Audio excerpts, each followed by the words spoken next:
Good afternoon. It's Tuesday, 1st of December. I'm back in the rig Nook for one final time today because I've still got this monster parcel to delve into and discover what's in the box. So far I've pulled out lots of things for Free League Publishing, and I'm sure there's more in here. I know there's more in here, but let's see. Okay, so opening up, as I peer above the box, so already looked at that. Packaging, look at that, so let's grab something from here. Yeah. Ooh, okay, just trying to find my way into this. Okay, but sealed this, so I can't.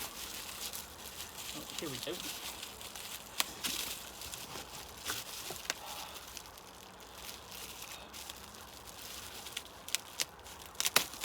There we go.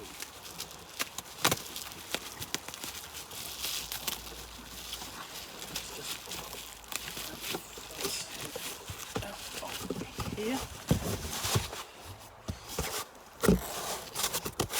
and this is Tales from the Loop, Out of Time. Now, Tales from the Loop is came out a few years ago. It's the role-playing game set in the world created by Simon Stollenberg with his artwork of an alternate Sweden in the 1980s, where advanced technology, including essentially a particle collider underneath the islands to the west, I believe, of Stockholm, have created a great technological park. And the collider has been shut down, and there's all these elements of technology that's sort of been left behind, and it's a fantastic alternate future, which really sort of like the children. You play the sort of the young teenagers who are exploring it. But this is a supplement for it. There are rumours of a mechanical contraption that roams around the fields around the small communities of the Malaran Islands. At the same time, flyers asking for information on lost pets are increasing on the bulletin board outside the grocery store. On TV, the weatherman speaks of random storm gusts. And hasn't there been severely bad weather the past few nights? This is the beginning of a series of mysteries that lead the children out into the wilderness of the Loop and down into its secret tunnels. But what does this all have to do with the long-awaited summer camp? The Magnetrine ship, Zuzi Talvi, and the 1969 moon landing. Now, the Magnetrine ships are essentially contragravity vehicles which are capable of traversing the northern latitudes, and basically are slow cargo ships. The book includes the animal arc, where the kids investigate a missing pet and end up in a very strange storm. Summer camp. Summer break is finally here, and the kids are sent to summer camp. But playing and swimming quickly turn to heart-racing terror and confusion when the children wake up in a completely different summer in another time. The storm in the hourglass. Curious exploration leads the kids beyond the cauldron to unstable bubbles of time and space, whose origins lie somewhere in the depths of the graviton. Secret places. A new mystery landscape full of hooks and intriguing characters. The Mystery Machine. Create new mysteries or take a look at your growing adventure landscape via an all-encompassing scenario and character generator. Mixed CD of mysteries, 8 short mysteries based on hit songs from the 90s.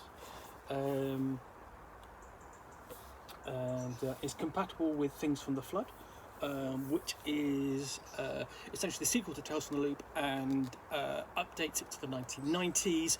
The children are no longer basically they're not young teachers; they're full teenagers, and older, and supposedly wiser, and so on, and braver, and so on.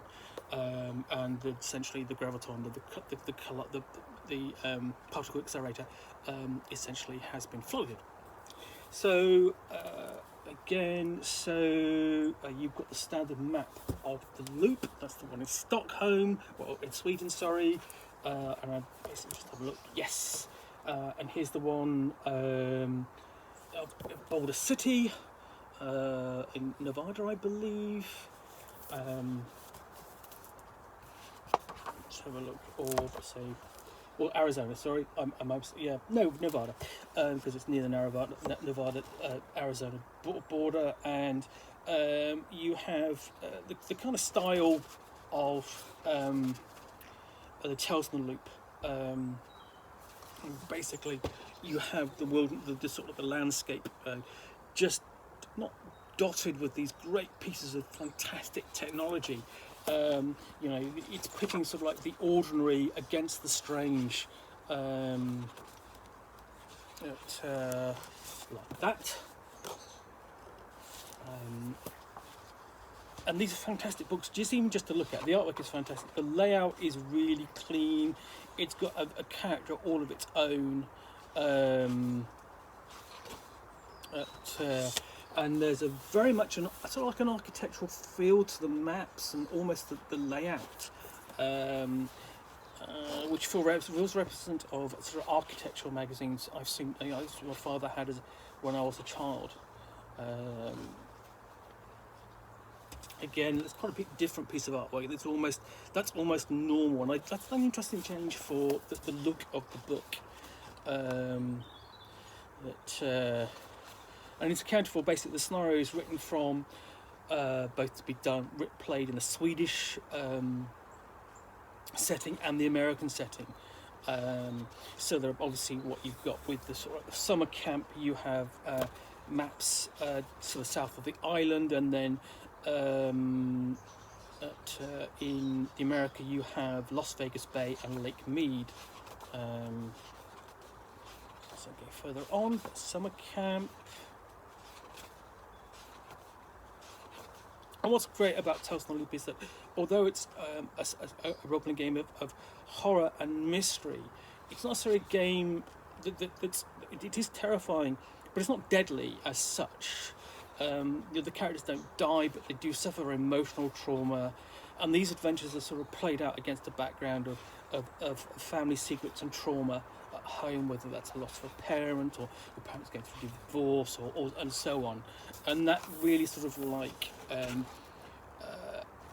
basically contrasts the sort of like the ordinary nature of your character's home life versus the extraordinary adventures they're having, when they're not at school or during the summer holidays. And